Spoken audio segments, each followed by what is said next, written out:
Dans cette période, il y a des fêtes qui sont un peu spéciales. Halloween, la Toussaint, la fête des défunts. Et en voyant toutes ces fêtes s'enchaîner, je ne sais pas, c'est comme si je réfléchissais et je me disais, il y a un point commun entre toutes ces fêtes. Entre toutes ces fêtes, il y a un point commun, mais un point commun qui me dérange. Le point commun, en fait, entre toutes ces fêtes, c'est la mort. Toutes ces fêtes, en fait, elles tournent autour de la mort. Ça veut dire, c'est une période comme si le monde a déclaré que c'était une période qui devait tourner autour de la mort. Et en voyant cette période, je ne sais pas, j'ai eu en tête Romains chapitre 12, verset 2 qui nous dit de ne pas nous conformer au siècle présent, mais d'être renouvelé, que notre esprit soit renouvelé, que notre intelligence soit renouvelée par la transformation qui nous vient du Saint-Esprit. Et donc, j'ai eu à cœur d'aller justement à contre-courant de toutes ces fêtes-là. Parce qu'on ne peut pas juste en fait regarder toutes ces fêtes bizarres s'enchaîner et ne rien faire. C'est comme quand en avril, il y a la fête qu'on appelle la fête du poisson d'avril, la fête qu'on peut aussi appeler la fête du mensonge. Nous, en fait, notre rôle en tant qu'enfants de Dieu, c'est de proclamer la vérité. Quand en janvier, on nous parle du Blue Monday, c'est-à-dire le jour le plus déprimant de l'année, le jour du désespoir, nous, en fait, ce que Dieu nous appelle à faire en tant qu'enfants de Dieu, c'est à marcher, à nager, à contre-courant et proclamer l'espoir, qu'il y a encore de l'espoir dans ce monde, alors que le monde est en train de proclamer justement le désespoir. Et on doit proclamer qui est l'espoir de ce monde, c'est-à-dire Jésus-Christ. Quand on proclame qui est la vérité, on doit proclamer également que la vérité, c'est Jésus-Christ. Marcher à contre-courant, c'est notre rôle en fait en tant qu'enfant de Dieu. Et donc ici, dans cette période des fêtes qui tournent, comme j'ai dit, autour de la mort, on se doit en fait en tant qu'enfant de Dieu de proclamer la vie. Parce que nous sommes justement des enfants de Dieu et Dieu lui-même est la vie. Ça veut dire que nous-mêmes, on est enfants de la vie. La vie, en fait, c'est notre identité. La vie, en fait, c'est notre filiation par rapport à Dieu. Parce qu'on est enfant de Dieu et que Dieu est la vie, donc on est également enfant de la vie. Dieu est vérité et donc on est également enfant de vérité. Dieu est amour et donc on est également enfant de l'amour. Dieu est espérance, Dieu est espoir, alors on est également enfant de l'espérance, enfant de l'espoir. Et donc c'est à nous d'aller à contre-courant dans ce genre de période. Alors que le monde proclame des valeurs qui sont contraires à notre propre identité, je suis convaincu, comme nous dit Romains chapitre 12, verset 2, qu'on doit se lever et on doit proclamer réellement qui on est et proclamer réellement quelles sont les valeurs qui s'attachent à notre identité. Quand le monde proclame le mensonge, la haine, la mort, nous on doit se lever et proclamer la vérité, l'amour et la vie. Donc là où le monde est en train de proclamer la mort dans cette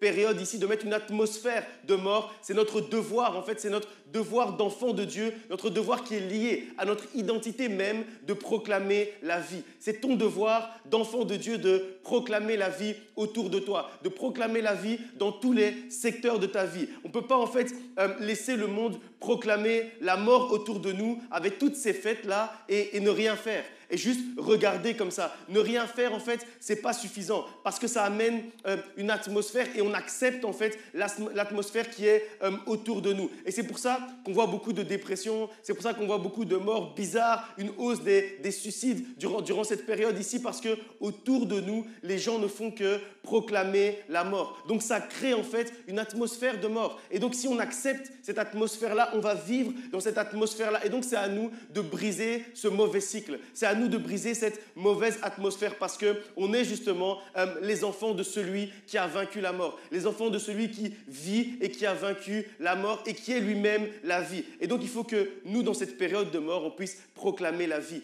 Quelle vie? La vie abondante qui nous vient de Dieu, la vie abondante sur la terre et la vie éternelle dans le ciel. Parce que c'est ce que Dieu veut pour chacun d'entre nous. C'est ce que Dieu veut pour toi, c'est ce que Dieu veut pour moi. Une vie d'abord abondante sur la terre qui sera suivie ensuite d'une vie éternelle. Et donc, c'est ça le thème de la prédication d'aujourd'hui, c'est ça le thème de l'office dominical d'aujourd'hui, du culte d'aujourd'hui. Vis la vie abondante et éternelle qui te vient de Dieu. Parce que c'est ça la volonté de Dieu pour toi. Dieu n'est pas le Dieu de la mort, il est le Dieu de la vie, mais pas n'importe quelle vie, la vie abondante, la vie éternelle. On va lire un premier passage dans Ézéchiel au chapitre 18, versets 31 à 32. Ézéchiel 18, 31 à 32.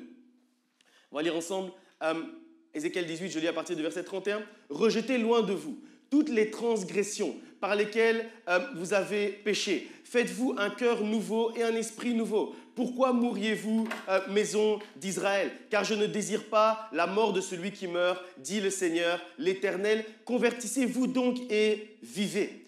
Ce passage nous dit que Dieu ne désire pas la mort de celui qui meurt. Ça veut dire que quel que soit en fait le secteur de ta vie qui est mort aujourd'hui, sache que ce n'est pas la volonté de Dieu que ce secteur de ta vie-là ne vive pas. Parfois, en fait, il y a des secteurs de notre vie, des parties de notre vie, on a l'impression en fait qu'il n'y a plus la vie à l'intérieur. On a l'impression que dans notre famille, il n'y a plus la vie, que dans notre couple, il n'y a plus la vie, que dans notre vie professionnelle, il n'y a plus la vie. Et Dieu ne désire pas ça pour nous. Dieu ne désire pas la mort de celui qui meurt, comme dit ce passage au verset 32, on dit « Je ne désire pas la mort de celui qui meurt, dit le Seigneur l'Éternel. » Et après, il nous dit « Convertissez-vous donc et vivez. » Ça veut dire que si on ne veut pas vivre cette mort-là, on doit se convertir, on doit changer, on doit être transformé et on doit commencer à vivre réellement. Parce que Dieu ne désire pas la mort de ta vie spirituelle. Dieu ne désire pas la mort de ta vie professionnelle. Dieu ne désire pas la mort de ta vie de famille, ni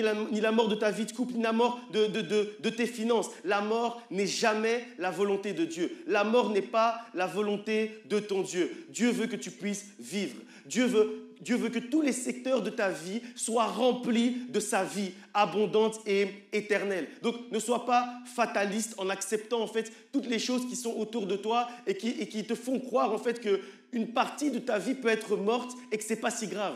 Que ce n'est pas si grave si ta vie amicale, les gens autour de toi, que si tu n'as pas d'amis, si c'est mort autour de toi, ce n'est pas normal. Si ta vie de famille est morte, ce n'est pas normal. Si ta vie de couple est morte, ce n'est pas normal. Tu dois te révolter contre cette situation-là et ne pas être fataliste et accepter toutes ces situations-là. Ne pense pas que ton problème, c'est la volonté de Dieu. Parce que si Dieu ne désire pas la mort de celui qui meurt, ça veut dire que Dieu ne désire pas non plus la souffrance de celui qui souffre. Ça veut dire que Dieu ne désire pas le malheur de celui qui est malheureux. Ce que Dieu désire pour toi, c'est la vie. Et quelle vie? La vie abondante. Son plan pour ta vie. Son plan pour toi, c'est la vie abondante et éternelle. Le monde peut-être peut désirer la mort. Le monde peut-être peut amener une atmosphère, comme j'ai dit tout à l'heure, de mort. Mais Dieu, lui, il amène une atmosphère de vie quand il entre dans ta vie. Il amène une atmosphère de vie abondante et éternelle. Le monde peut désirer la mort. Le diable, certainement, lui, il désire évidemment la mort. Les hommes peuvent désirer la mort, mais Dieu,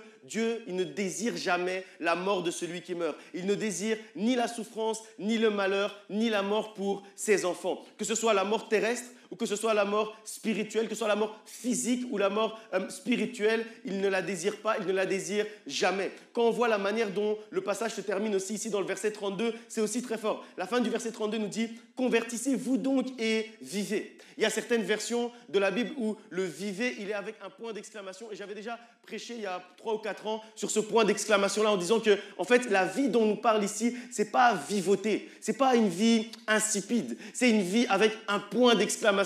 Ça veut dire que c'est une vie en fait qui déborde, c'est une vie qui est abondante, c'est une vie qui est pleine de joie, pleine de vigueur. La raison pour laquelle Dieu nous appelle à changer et à nous repentir, c'est parce qu'il veut qu'on puisse vivre cette vie abondante-là. C'est parce qu'il veut cette vie abondante et éternelle pour chacun d'entre nous. Parce qu'il nous aime d'un amour infini, il veut qu'on puisse vivre cette vie éternelle. Le verset 31 nous dit de nous faire un cœur nouveau et un esprit nouveau. Et puis après, on va encore nous dire, vous avez tout entre vos mains, pourquoi mourrez-vous? On nous pose la question, pourquoi mourrez-vous? C'est-à-dire, pourquoi acceptez-vous de mourir?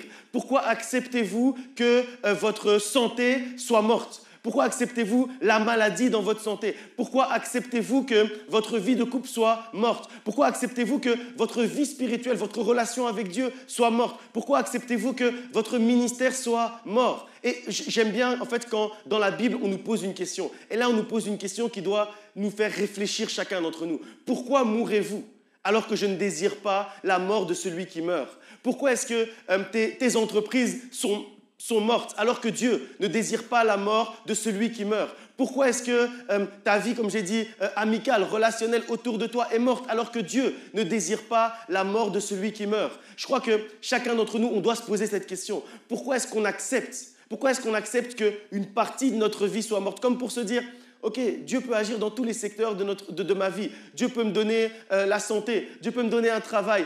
Mais je sais que dans ma famille, il ne pourra jamais résoudre les conflits. Je sais qu'il ne pourra jamais résoudre cette partie-là, donc j'accepte la mort dans ma famille. J'accepte la mort dans cette partie-là de ma vie. Et ici, on nous pose une question. Pourquoi mourrez-vous, Israël? Pourquoi acceptez-vous de mourir, peuple de Dieu? Pourquoi acceptez-vous que la mort soit dans une partie de votre vie, alors que Dieu ne désire pas la mort de celui qui meurt? C'est comme si, en fait, on nous pose une question. Vous avez tout entre vos mains pour vivre. Vous avez tout entre vos mains pour vivre la vie abondante et éternelle. Vous avez tout entre vos mains pour vivre cette vie qui vient de Dieu. Alors pourquoi est-ce que vous acceptez la mort? Vous avez tout entre vos mains pour être heureux. Alors pourquoi est-ce que vous acceptez le malheur? Dieu ne veut pas en fait que nous vivions une vie quelconque, comme je disais tout à l'heure. Il veut que nous vivions une vie remplie de joie, remplie de paix, remplie d'amour. Il veut en fait que nous puissions jouir de la vie, qu'on profite de chaque moment de notre vie. D'abord, ici sur la terre et ensuite après dans le ciel. Que notre vie sur la terre en fait soit les prémices de notre vie éternelle qu'on va vivre ensuite. Alors puisque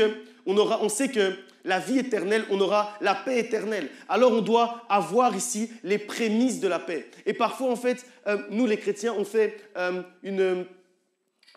une mauvaise conclusion en disant qu'on va avoir la paix éternelle, on espère en la vie éternelle. Et donc, on se dit qu'ici sur la terre, ce n'est pas si grave si on vit les conflits.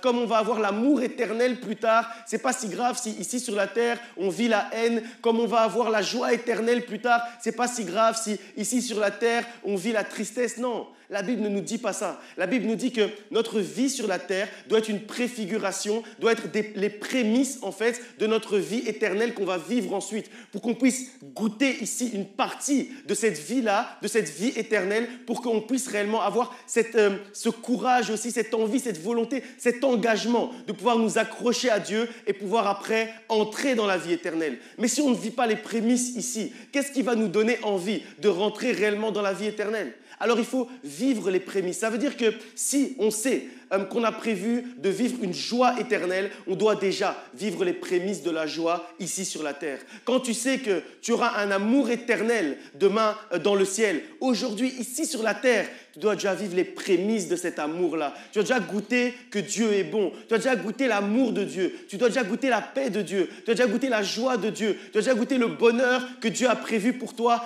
demain. C'est pas normal. C'est pas normal si tu acceptes la tristesse. C'est pas normal. Tu dois vivre les prémices de la joie éternelle. C'est pas normal si tu acceptes la solitude. Tu dois déjà vivre ici les prémices de l'amour éternel. C'est important. C'est important en fait de nous accrocher également à ces prémices-là. Et notre culture ici, particulièrement en Europe, notre culture judéo-chrétienne, en fait, elle est très fataliste. On veut nous faire croire, en fait, trop souvent que c'est normal d'être malheureux, que c'est normal d'être triste, que c'est normal de ne pas aller bien, que c'est normal de passer par des moments difficiles, oui, mais de rester dans des moments difficiles, mais de demeurer dans la difficulté, mais de demeurer dans les problèmes continuels, alors que dans Ézéchiel, on nous dit complètement le contraire. Et la Bible est vraie de Genèse à Apocalypse. C'est-à-dire que ce qu'on dit dans Ézéchiel, c'est aussi vrai. On nous dit que Dieu ne désire pas la mort de celui qui meurt. C'est-à-dire, sache que si aujourd'hui tu es triste, Dieu ne désire pas ta tristesse. Si aujourd'hui tu pleures, Dieu ne désire pas tes larmes. Si aujourd'hui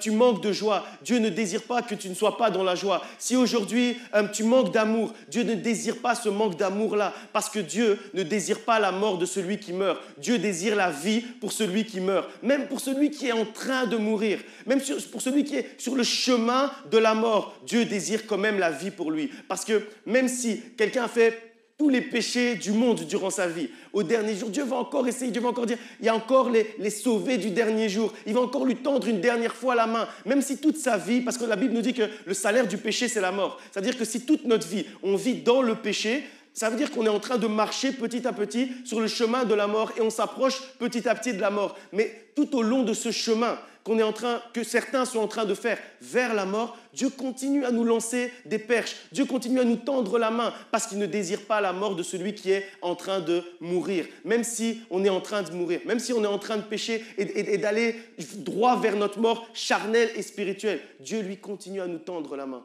parce qu'il ne désire jamais la mort de celui qui meurt, parce qu'il ne désire jamais la mort. Ne laisse pas quelqu'un te faire croire que Dieu désire ta malédiction. Dieu ne désire pas ta malédiction. N'est-ce pas quelqu'un de faire croire que Dieu désire ta souffrance? Dieu ne désire pas ta souffrance parce qu'il ne désire pas la mort de celui qui meurt. Il ne désire pas la souffrance de celui qui souffre. Il ne désire pas le malheur de celui qui est malheureux. Ce qu'il désire, c'est la joie, l'amour, la paix, le bonheur pour chacun d'entre nous. Alors, ne laisse personne te dire que c'est normal. Oui, c'est normal d'être triste, c'est normal.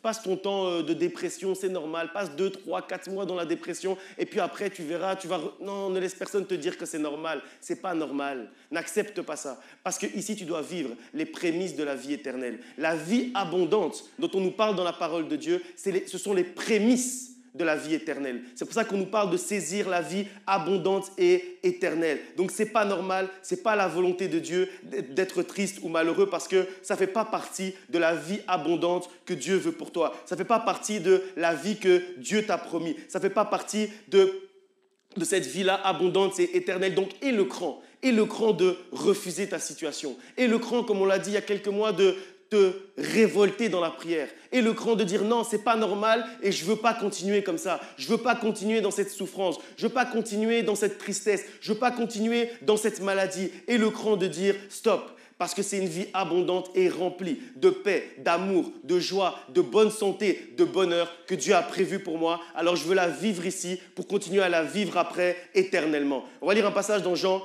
chapitre 10 au verset 10. Jean 10, 10.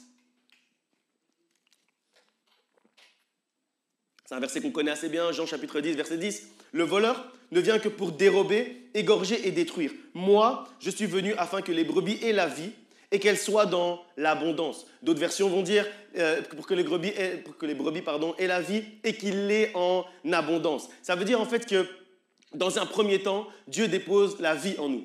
Et puis après, il y a la virgule et dans un second temps, il va aller encore plus loin que déposer la vie. Il va déposer la vie abondante. Ça veut dire quoi? Ça veut dire en fait que quand tu es né, Dieu a soufflé le souffle de vie en toi. Donc, il t'a donné la vie d'abord. Ça, c'était d'abord lui qui avait opéré ce premier miracle de te donner la vie. Mais après, il ne veut pas s'arrêter à ça. Il ne veut pas s'arrêter à te donner la vie juste pour que tu puisses respirer. Ça, c'était juste le début. Après, il y a une virgule. Et après la virgule, il y a autre chose. La prochaine étape. Après que tu reçoives d'abord la vie et le souffle de vie, l'étape qui suit, c'est que tu reçoives la vie abondante, que tu aies la vie et la vie en abondance. C'est que tu aies la vie abondante et éternelle. Et ce passage, il est très clair. Il dit que Dieu n'est pas venu pour nous donner une vie quelconque. Il est venu pour nous donner une vie abondante, une vie dans l'abondance. Quand on parle d'abondance, ça veut dire en fait que ce dont on a besoin, on l'a et on a un peu plus. Parce que l'abondance, ça veut dire que tu as même plus que ce dont tu as besoin. Ça veut dire que si on dit que tu es dans l'abondance d'amour, ça veut dire que tu as assez d'amour pour toi-même, pour être bien, pour vivre, pour être dans le bien-être. Et puis, tu as encore plus d'amour que ce dont tu as besoin pour le distribuer autour de toi. Ça veut dire que quand Dieu dit que tu vas être dans une abondance de paix, ça veut dire qu'il te remplit de paix et il te donne encore plus pour que tu puisses répandre la paix autour de toi. Quand Dieu dit qu'on va être dans une abondance de bénédiction, ça veut dire qu'il te donne la bénédiction pour qu'ensuite toi, tu deviennes une source de bénédiction. Pour qu'autour de toi, les gens puissent voir en toi une source de bénédiction et venir près de toi et être également bénis, et être également dans la paix, et être également dans l'amour. C'est ce que Dieu appelle pour toi, c'est la vie que Dieu veut pour toi. C'est ça en fait la vie abondante. C'est une vie où on a plus que ce dont on a besoin dans tous les secteurs de notre vie pour pouvoir apporter également autour de nous. Sache donc que tout ce dont tu as besoin, la paix, l'amour, la joie, le bonheur, etc., tout ça, en fait, le plan de Dieu, c'est de t'en donner suffisamment et en abondance, donc plus que ce dont tu as besoin. Mais pour ça,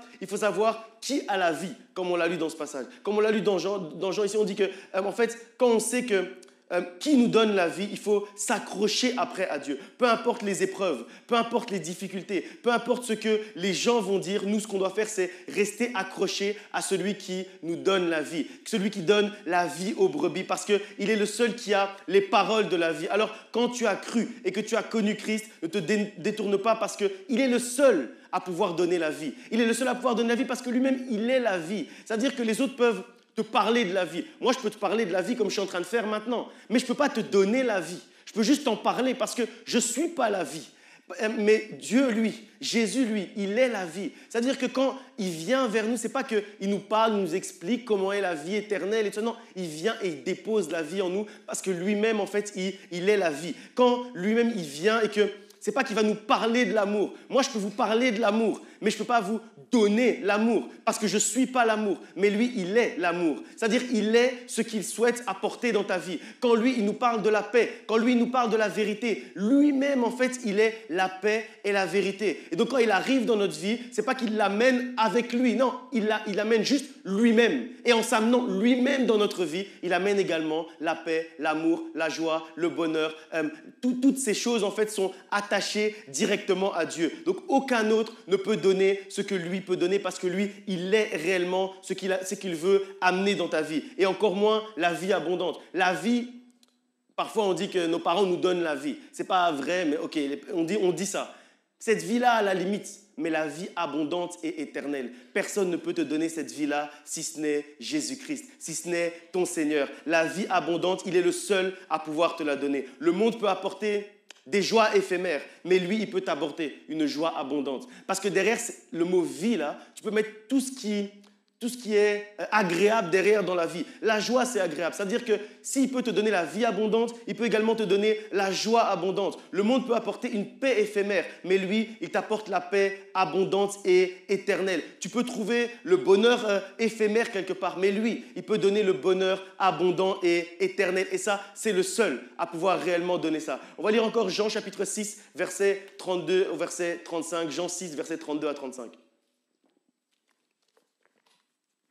Jésus leur dit, « en vérité, je vous le dis, Moïse ne vous a pas donné le pain du ciel, mais mon Père vous donne le vrai pain du ciel. Car le pain de Dieu, c'est celui qui descend du ciel et qui donne la vie au monde. » Ils lui dirent, « Seigneur, donne-nous toujours de ce pain. » Jésus leur dit, « Je suis le pain de vie. Celui qui vient à moi n'aura jamais faim et celui qui croit en moi n'aura jamais soif. » Les hommes peuvent donner du pain. Mais le seul qui peut donner le pain de vie, c'est Jésus-Christ. Pourquoi ? Et il nous dit au verset 35, pourquoi ? Parce qu'il dit « Je suis le pain ». Ça veut dire que personne ne peut donner ce que lui, il est. Personne ne peut donner ce pain de vie-là si ce n'est lui-même parce qu'il est le pain de vie. Parce qu'il n'y a que lui qui est la vie, il n'y a que lui qui est le pain de vie et qui peut donner la vie. Et les Juifs, c'est pour ça qu'on parle de Moïse ici, les Juifs dans le désert, ils pensaient que Moïse leur avait donné le pain de la vie, le pain du ciel. Mais en fait, ce passage il nous montre que même si la manne venait du ciel, ce n'était pas le pain du ciel, ce n'était pas le pain de vie, ce n'était pas en fait le pain de la vie, parce qu'il ne donnait pas la vie justement. La manne ne donnait pas la vie, ça permettait de survivre, mais ça ne permettait pas en fait d'avoir la vie abondante et éternelle. Donc la manne, c'était une bonne chose, c'était bon, ça venait du ciel, mais ce n'était pas la vie. Dieu peut t'envoyer une bénédiction comme il a envoyé la manne aux Israélites. Mais il y a une différence entre une bénédiction et la vie abondante et éternelle que Dieu a prévue pour toi. Il y a une différence entre quelque chose qui vient du ciel et quelque chose qui est du ciel. C'est deux choses complètement différentes. La vie abondante, ce n'est pas une belle voiture. Et en voyant le titre de la prédication, en voyant le titre du culte, peut-être certains vont croire en fait qu'aujourd'hui, je vais prêcher l'évangile de prospérité, vous allez être riche, vous allez avoir une grande maison, une belle voiture, etc. La vie abondante, ce n'est pas une belle voiture. La vie abondante, ce n'est pas une belle maison. Tout ça, en fait, ce sont des bénédictions. Et oui, ça vient du ciel, mais comme la manne, après en avoir goûté, on meurt quand même. Alors que le pain de vie, quand on y goûte, après ça, on ne meurt plus. La Bible nous dit que quand on prend le pain du ciel, quand on prend le pain de vie, on n'a plus faim. Quand on boit l'eau qui vient de la vie, l'eau qui vient du ciel, on n'a plus soif. Donc, des gens meurent dans une belle voiture.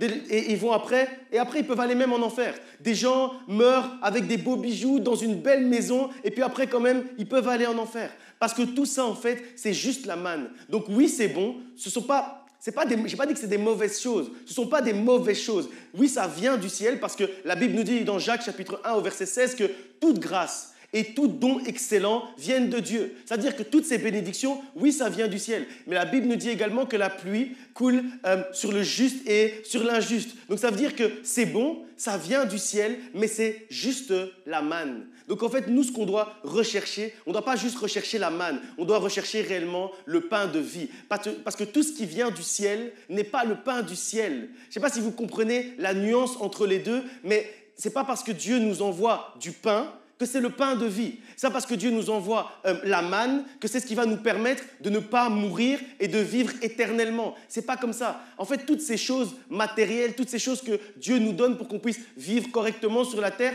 tout ça, c'est la manne. Ça veut dire que ce n'est pas le pain de vie. Ça vient du ciel, mais ce n'est pas le pain de vie. Et donc, parfois, on se concentre trop pour rechercher et demander toutes ces choses-là. On se concentre trop et on recherche trop la manne au lieu de rechercher le pain de vie. C'est-à-dire on accepte de dire, c'est bon, j'ai la manne, donc je vais arrêter de prier. Alors que ce qu'on doit rechercher, c'est le pain de vie. Parce qu'avec la manne, tu vas manger la manne. Demain, tu auras encore faim, comme dit ce passage de Jean chapitre 6. Mais avec le pain de vie, tu n'auras plus jamais faim.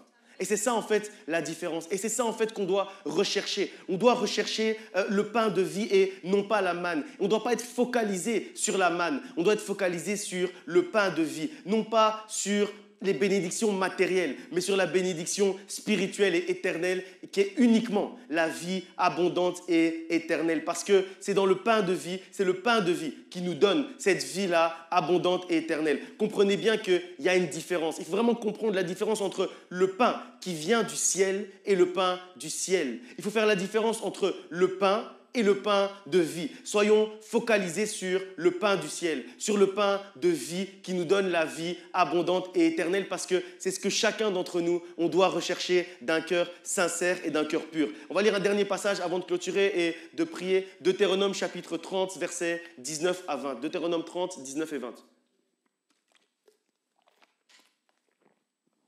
Deutéronome chapitre 30, à partir du verset 19. J'en prends aujourd'hui à témoin contre vous, le ciel et la terre. J'ai mis devant toi la vie et la mort, la bénédiction et la malédiction. Choisis la vie afin que tu vives, toi et ta postérité, pour aimer l'Éternel ton Dieu, pour obéir à sa voix et pour t'attacher à lui. Car de cela dépend ta vie et la prolongation de tes jours. Et c'est ainsi que tu pourras demeurer dans le pays que l'Éternel a juré de donner à tes pères, Abraham, Isaac et Jacob. Il y a plusieurs choses intéressantes dans ce passage. D'abord, au début, on nous dit « J'ai mis devant toi la vie et la mort, virgule, la bénédiction et la malédiction. » Ça veut dire qu'il ne faut pas confondre les deux. On peut être béni sur la terre, mais ne pas avoir malgré tout la vie abondante et éternelle. Ça veut dire que c'est deux choses différentes, c'est deux choix différents. On doit choisir entre la vie et la mort, et on doit également choisir entre la bénédiction et la malédiction. C'est deux choses complètement différentes. Évidemment, le mieux, c'est choisir et la vie et la bénédiction, évidemment, mais c'est mieux d'avoir la vie et de ne pas avoir tout le bling-bling de la terre, mais d'avoir la vie abondante et éternelle. C'est bien mieux. C'est bien mieux de se dire que je choisis la vie. Quoi qu'il arrive, je choisis la vie. Le mieux, c'est de choisir la vie et la bénédiction. Mais choisis déjà la vie, c'est déjà une très très bonne chose. Après, on nous dit que on choisit la vie afin que nous, on puisse vivre, mais également notre postérité. Ça veut dire que quand on fait le choix de la vie abondante et éternelle, ça a un impact également sur ceux qui sont autour de nous. Ça veut dire qu'on amène avec nous ceux qui tiennent à notre cœur. Ceux à qui on tient, on les amène avec nous. Et puis après, on dit que si on va avoir cette vie éternelle, c'est pour aimer l'Éternel, notre Dieu. Et c'est de ce passage, en fait, quand je dis souvent une phrase où je dis que Dieu nous aime d'un amour infini. Et parce qu'il nous aime d'un amour infini, il veut qu'on puisse avoir la vie éternelle pour continuer à nous aimer éternellement. Pour que son amour infini puisse être assouvi tout simplement. Pour qu'il puisse nous aimer d'un amour éternel tout le temps, il faut qu'on ait également cette vie éternelle-là. Donc la raison pour laquelle Dieu nous donne la vie abondante et éternelle, c'est pour qu'on puisse l'aimer et qu'il puisse également nous aimer éternellement. Et puis après, on dit que de cela dépendent ta vie et la prolongation de tes jours. Et ça, c'est intéressant parce qu'ici, la vie, là, on parle de la vie sur la terre, de ça dépend de ta vie, donc notre vie sur la terre, mais également la prolongation de nos jours. Ça veut dire qu'ici, on nous parle de la vie ici sur la terre, et après, on nous parle de prolonger cette vie-là dans la vie éternelle. On nous parle de prolonger cette vie-là dans le ciel. C'est ce dont on nous parle ici. Et après, on dit pourquoi ? Pour nous attacher à Dieu. Pour nous attacher à Dieu, et de ça dépendent la vie et la prolongation de nos jours dans le ciel. Et ainsi, on pourra demeurer dans le pays que l'Éternel a juré à nos pères de nous donner. Ça veut dire, en fait, quand on parle du pays que l'Éternel a juré à Abraham, Isaac et Jacob de nous donner, ça veut dire, en fait, c'est la terre promise. Ça veut dire que Dieu veut qu'on puisse demeurer en terre promise, qu'on puisse vivre en terre promise, qu'on puisse vivre dans le pays où coule le lait et le miel. Mais pour ça, il faut qu'on puisse d'abord choisir la vie et la bénédiction. C'est un choix en fait que chacun d'entre nous, on doit faire. Personne ne peut faire ce choix à notre place. Comme on l'a lu plus haut, ce que Dieu veut pour nous, c'est une vie abondante et éternelle. Une vie remplie de joie, une vie remplie d'amour, une vie remplie de paix ici sur la terre, afin que notre vie sur la terre soit les prémices de notre vie éternelle. Une vie de laquelle on pourra jouir ici sur la terre, profiter ici sur la terre, se réjouir ici sur la terre et ensuite, après, prolonger cette vie-là, remplie de joie, de paix, d'amour, de bonheur, la prolonger dans un amour, une joie, une paix éternelle après dans le ciel, pour vivre l'éternité à ses côtés et pour l'aimer pour l'éternité et qu'il puisse nous aimer également pour l'éternité. Mais comme toujours, il ne va pas nous imposer. On nous dit ici qu'il ne va pas s'imposer à nous. Dieu, en fait, il ne s'impose jamais à nous. Dans l'Apocalypse, on nous dit qu'il frappe à la porte et il attend qu'on puisse ouvrir la porte. Au contraire, ici, on nous dit qu'il nous laisse le choix. Et donc, c'est à chacun d'entre nous de nous lever et de faire le choix de la vie, de faire le choix de la bénédiction, le choix d'entrer en fait dans cette vie abondante et éternelle que Dieu a prévue pour chacun d'entre nous, le choix de faire entrer la vie abondante, le choix de faire entrer Dieu dans tous les secteurs de notre vie. Parce que le salaire du péché, c'est la mort, mais le salaire de la repentance, c'est la vie. Et pas n'importe quelle vie, la vie abondante, la vie en plénitude, la vie éternelle. La vie abondante et éternelle, en fait, c'est un choix. C'est ce que nous montre ce passage de Deutéronome chapitre 30. C'est que la vie abondante et éternelle, la vie de plénitude, c'est un choix que chacun d'entre nous, on doit faire. Dieu veut te donner cette vie-là parce qu'il ne désire pas la mort de celui qui meurt. Mais il ne va jamais t'obliger à accepter cette vie-là. Il met devant toi plusieurs chemins. Et c'est à nous, en fait, de prendre le bon chemin, de prendre le chemin de la vie. Une vie qui ne s'arrête pas, une vie de joie, une vie de paix, une vie de bonheur éternel sur la terre et dans le ciel. C'est ce à quoi Dieu t'appelle aujourd'hui. Mais il ne va pas faire le choix pour toi. Et il ne va pas t'obliger non plus. Et comme je disais tout à l'heure, personne ne peut faire le choix pour toi. Personne ne peut prendre cette décision pour toi. Dans le milieu chrétien, beaucoup, en fait, vont se présenter comme s'ils pouvaient faire ce choix pour toi. Comme s'ils pouvaient proclamer quelque chose et dire, voilà, à partir de maintenant, tu vas vivre la vie abondante et éternelle. Mais ce n'est pas comme ça. Personne ne peut faire ce choix pour toi, en fait. Comme s'ils pouvaient dire, à partir de maintenant, tu vas vivre la vie abondante. À partir de maintenant, tu vas être béni. Mais ça veut dire aussi que s'ils se présentent comme ayant cette possibilité-là de décider que tu vives dans la bénédiction, dans la vie abondante, dans la vie abondante et éternelle, ça veut dire aussi que, d'une certaine manière, ils ont le choix aussi de te retirer ça.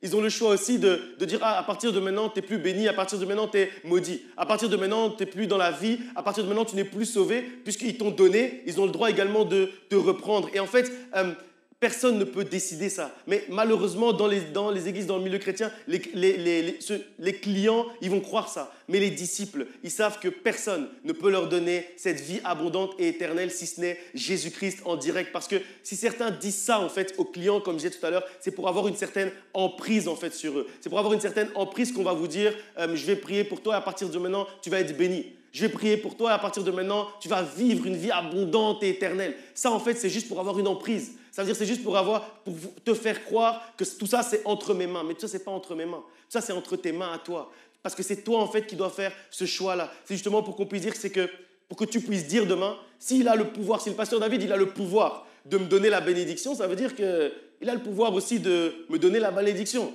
S'il a le pouvoir de me donner la vie et le salut, ça veut dire qu'il a le pouvoir aussi de me donner la mort et la damnation. Mais ce n'est pas comme ça. Ce qui est réellement réel et biblique, c'est que le choix, il est entre tes mains. Que le choix, en fait, il est dans ton cœur. Que le choix, en fait, il est dans ton esprit. Et la Bible nous dit dans ce passage qu'on a le choix de faire le choix de la vie. La Bible nous dit que c'est notre choix. La Bible dit que c'est ton choix à toi. Voici, il met devant toi la vie et la mort. Voici, il met devant toi la bénédiction et la malédiction. Mais il nous donne quand même un conseil ensuite en disant, il dit, choisis la vie afin que tu puisses vivre.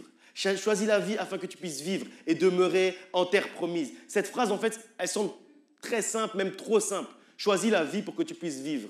Ok, évidemment, si je choisis la vie, je vais vivre. Ça semble trop simple. Mais malheureusement, nous, on aime bien compliquer souvent la parole de Dieu. On aime bien compliquer la vie avec Dieu. On aime bien compliquer notre vie spirituelle. Alors que c'est très simple. On dit, j'ai mis devant toi la vie et la mort. Choisis la vie afin que tu puisses vivre et demeurer en terre promise. C'est très simple. Mais nous, on ne veut pas que ce soit simple. Nous, on préfère des grandes complications, on préfère des formules magiques, on préfère des abracadabras. Non, ce n'est pas comme ça. C'est aussi simple que faire le choix de marcher sur le chemin de la vie et de vivre la vie que Dieu a prévue pour toi. C'est aussi simple que ça. Il ne faut pas payer pour ça. C'est gratuit.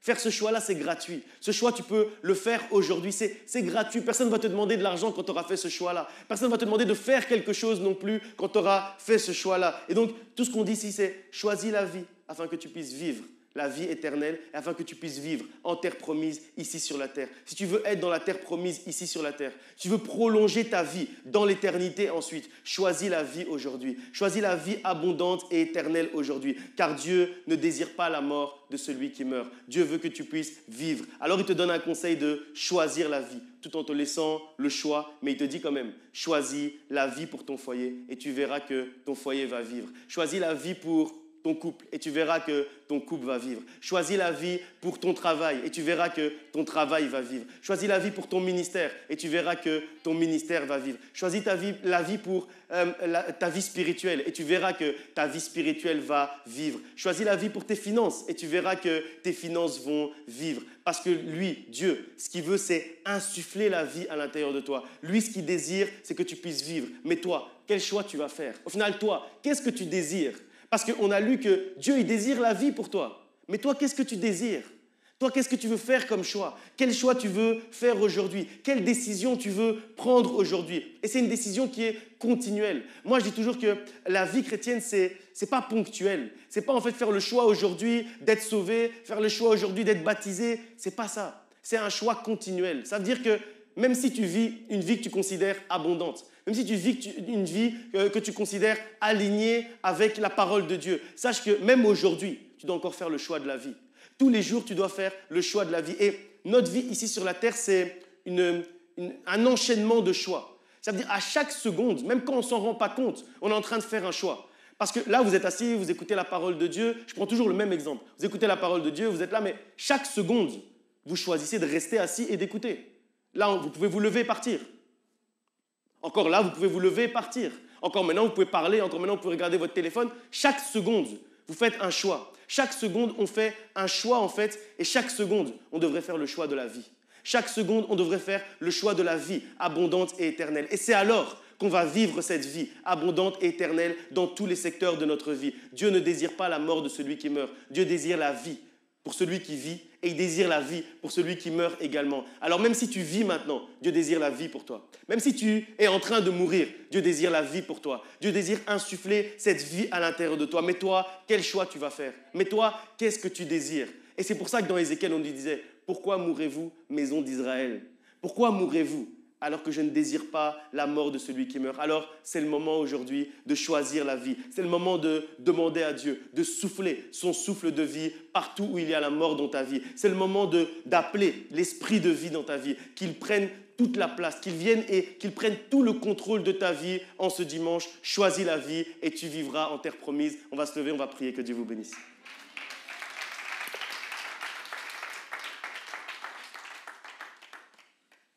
Prions ensemble et proclamons la vie.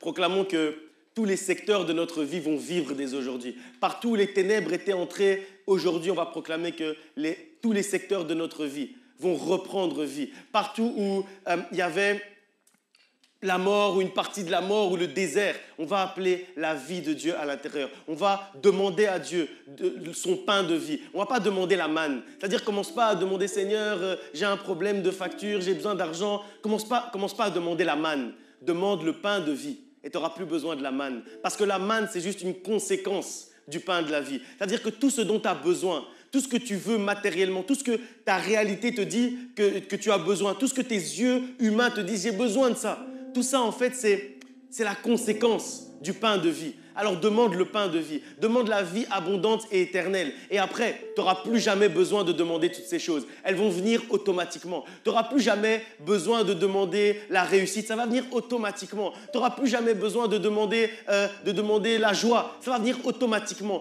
parce que c'est une conséquence de la vie abondante et éternelle. Prions ensemble. Père éternel, Dieu de gloire, nous approchons devant ton trône, Seigneur, pour te dire merci. Merci, Seigneur, pour cette vie que tu déposes à l'intérieur de nous. Merci, Seigneur, pour cette vie abondante, cette vie éternelle que tu déposes en nous. Merci, Seigneur, parce qu'aujourd'hui, tu as choisi, Seigneur, de déposer, Seigneur, la vie en nous. Merci, Seigneur, parce qu'aujourd'hui, nous nous levons et nous choisissons la vie. Nous voulons choisir la vie, Seigneur, afin de vivre. Nous voulons choisir la vie afin de vivre la vie abondante et éternelle. Nous voulons choisir la vie aujourd'hui afin, Seigneur, de demeurer et de vivre en terre promise. Nous ne voulons pas, Seigneur, être éloignés de toi. Nous ne voulons pas, Seigneur, être éloignés de la terre promise, être éloignés de la terre où coule le lait et le miel. Nous voulons, Seigneur, que notre vie soit prolongée ici sur la terre, dans cette terre promise, et qu'ensuite nos jours soient prolongés également dans la vie éternelle. Nous voulons, Seigneur, que notre vie ici sur la terre soit un prémisse, soit les prémices de notre vie éternelle.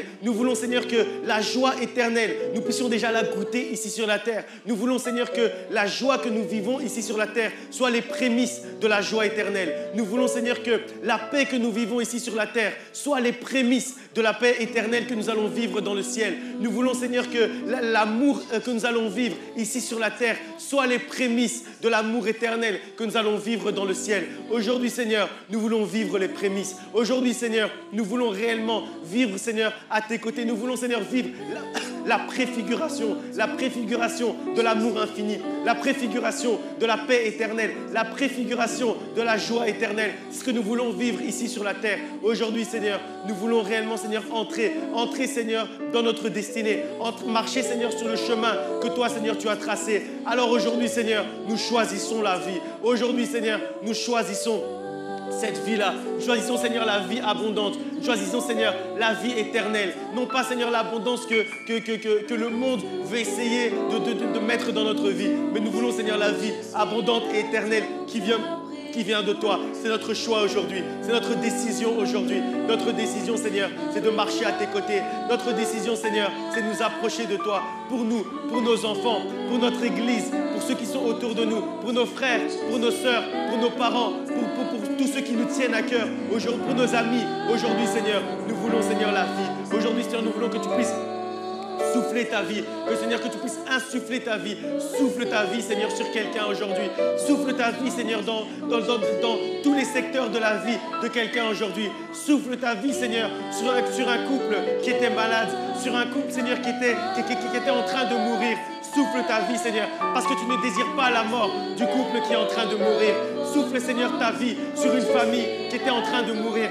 Souffle, Seigneur, ta vie aujourd'hui. Souffle, Seigneur, ton souffle de vie sur une famille qui était en train de se décomposer. Aujourd'hui, Seigneur, souffle ta vie, Seigneur, parce que tu ne désires pas la mort de la famille qui est en train de mourir. Souffle, Seigneur, ta vie aujourd'hui dans la vie professionnelle de quelqu'un, dans le métier de quelqu'un aujourd'hui. Une vie professionnelle qui était en train de mourir, qui était en train de péricliter. Toi, Seigneur, aujourd'hui, souffle ta vie, parce que toi, Seigneur, tu ne désires pas la mort de la vie professionnelle qui est en train de mourir. Et nous avons confiance en toi. Souffle, Seigneur. Souffle, Seigneur, ton onction aujourd'hui. Souffle ta vie, Seigneur. Souffle, Seigneur, ton bonheur sur le malheureux, parce que tu ne désires pas le malheur du malheureux. Souffle, Seigneur, ta joie sur celui qui est en train de souffrir, parce que tu ne désires pas la souffrance de celui qui souffre, Seigneur. Toi, Seigneur, tu désires la vie, tu désires le bonheur, tu désires la joie, tu désires la paix, tu désires l'amour pour chacun d'entre nous. Alors souffle, Seigneur. Souffle en cet instant, Seigneur. Nous avons besoin de toi, Seigneur. Nous avons besoin de ton esprit. Nous avons besoin de ton vent nouveau, Seigneur. Souffle un vent nouveau, Seigneur, sur nous. Souffle un vent nouveau, Seigneur, aujourd'hui. Nous voulons marcher avec toi, Seigneur. Je plie le genou, puis j'abandonne tout, le seul désir de mon cœur. Nous abandonnons tout devant toi, Seigneur. Nous ne voulons pas, Seigneur, saisir la main. Nous ne voulons pas, Seigneur, nous concentrer sur la main. Nous voulons, Seigneur, nous concentrer sur le pain de vie, Seigneur. Donne-nous le pain de vie en ce moment. Donne le pain de vie, Seigneur, à ton peuple aujourd'hui. Donne-nous, Seigneur, l'eau de vie, afin que nous n'ayons plus jamais soif. Donne-nous, Seigneur, le pain de vie, afin, Seigneur, que nous n'ayons plus jamais faim. Dépose en nous, Seigneur, ce le pain de vie. C'est le pain de vie que nous désirons, Seigneur. C'est l'eau de vie, Seigneur, que nous désirons, Seigneur. Donne à quelqu'un le pain de vie aujourd'hui. Donne à ta fille le pain de vie aujourd'hui. Donne à ton fils le pain de vie aujourd'hui. Nous avons confiance en toi. Nous savons, Seigneur, que tu ne désires pas la mort de celui qui meurt, mais tu désires la vie, Seigneur. Alors donne le pain de vie. Nous ne voulons pas nous concentrer sur la manne, Seigneur. Nous voulons nous concentrer sur le pain de vie. Nous ne voulons pas nous concentrer sur la réalité, mais nous voulons nous concentrer sur la vérité, Seigneur.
Je suis